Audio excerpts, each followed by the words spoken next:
It's news review time. Do stay tuned to Press TV. Airstrikes and artillery fire hammering outskirts of Khartoum as civil fighting in Sudan enters its sixth week. According to eyewitnesses, southern parts of the capital are the epicenter of fighting, as air raids and explosions are heard everywhere. The army has relied mainly on airstrikes and shelling, only occasionally engaging in ground battles. It's trying to push back rapid support forces that took up positions in neighborhoods across Khartoum after the fighting erupted in mid-April. The conflict between the army and the RSF has displaced over 700,000 people inside Sudan, forcing hundreds of thousands of others to flee into neighboring countries.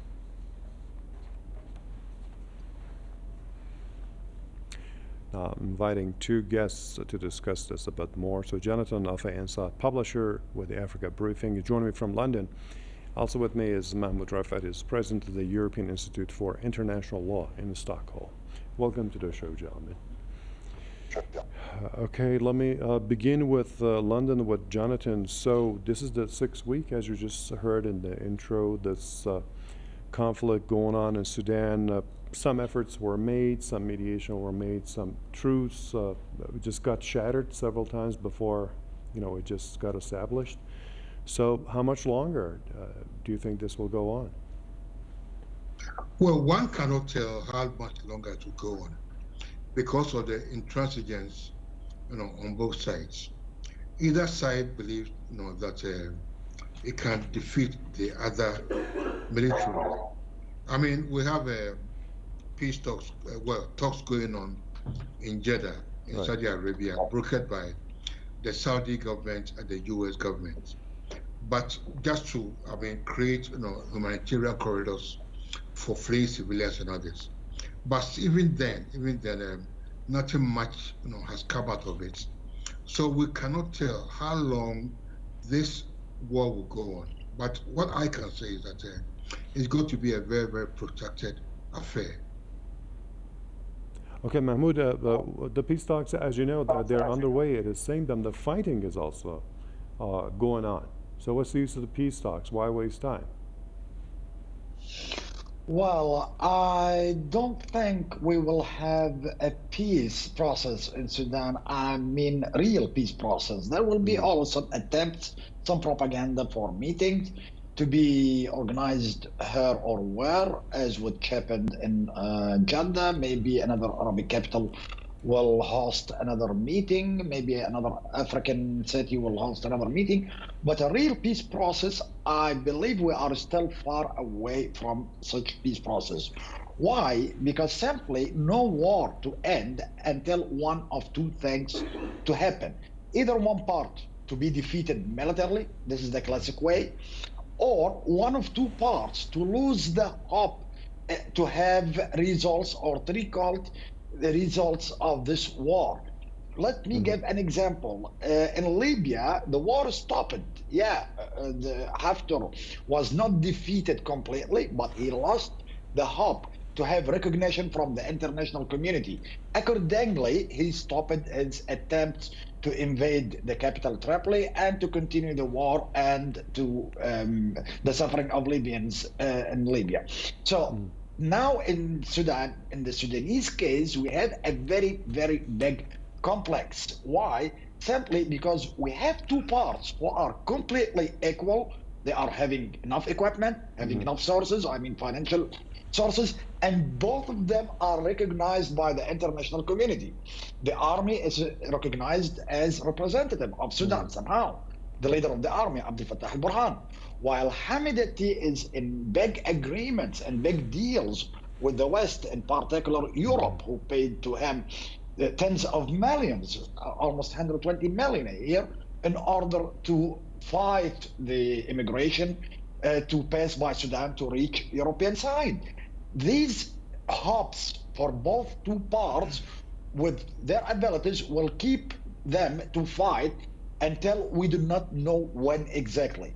So, but once one of the two parts is to lose the hope or to be defeated classically, as any defeat in a classic war, in this case, we will talk about peace process in Sudan.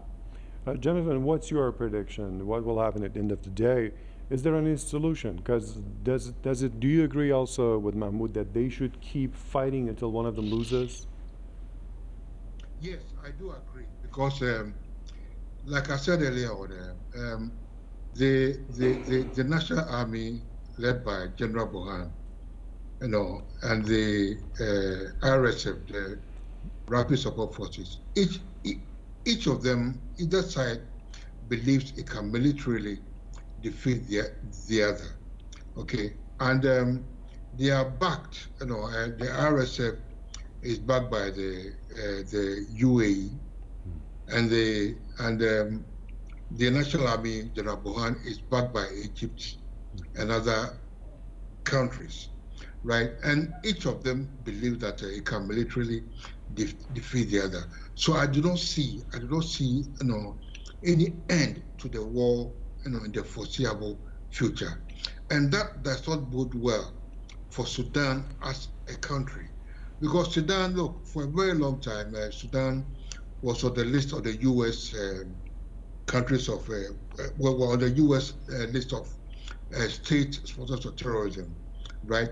That after al-Bashir was overthrown, Sudan was removed from that list, and also the U.S. imposed sanctions was also removed after al-Bashir was overthrown.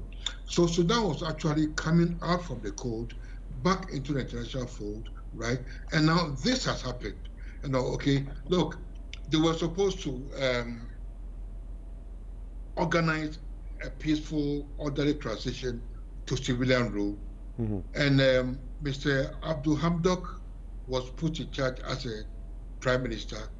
Come October 2021, Abdul Hamdok was overthrown, right, by Dagado and General Buhan. Okay, and now there are differences between the two of them, General Buhan and Dagado, and it has plunged the country into this civil war. So I do not see how, or the end to the war anytime soon. Okay, but poor people are suffering, Mahmoud. So, what do you predict will happen? I mean, given some foreign pressure or maybe some kind of covert and overt support by some foreign players?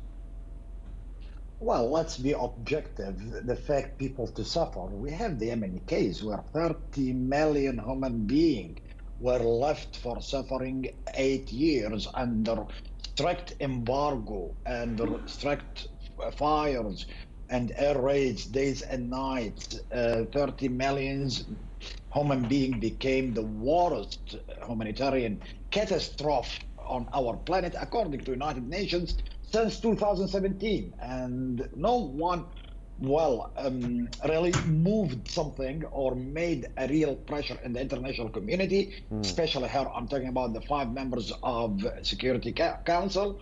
No one pushed for making any kind of effort just to stop this war, or even just to open humanitarian passage to enter food and some medical equipment for people were being harvested, literally harvested by starvation and by cholera and other epidemics. So in the international community, humanitarian usage is just a usage of some titles. But in the reality and in the truth, this is not something to motivate people in the international community. Let me repeat what I was saying on another way. The international community, if needs to stop the Sudanese war, will stop it within less than 30 days. How? Simply will make one of the two parts is to lose the hope of the international recognition, like in the case of Haftar. For example, if the European Union, which is, I do not expect at all European Union to do that, if the European Union stop working with Hamidati and stop cooperating with Hamidati, criminalizing, for example, Hamidati as non-official troops, or the ICC, the International Criminal Court, pushed by the Security Council or by any other power to make a memorandum for Abdel Fattah al-Burhan, for example, if nothing happened to make one of two parts to lose the hope that he will be internationally recognized as I governor see. of Sudan, this war will not stop simply until Sudan to finish up. And we have already experiences. We have the case of Libya. It Right. was left under this since 2014 until Haftar finally in 2020, Right. 2020 started to be convinced he will not have international recognition. So history is repeating, as you put it. Thank you so much, Jonathan Afeasa in London, Mahmoud Rafat in Stockholm, for your insight. And thank you for watching this episode of the News Review.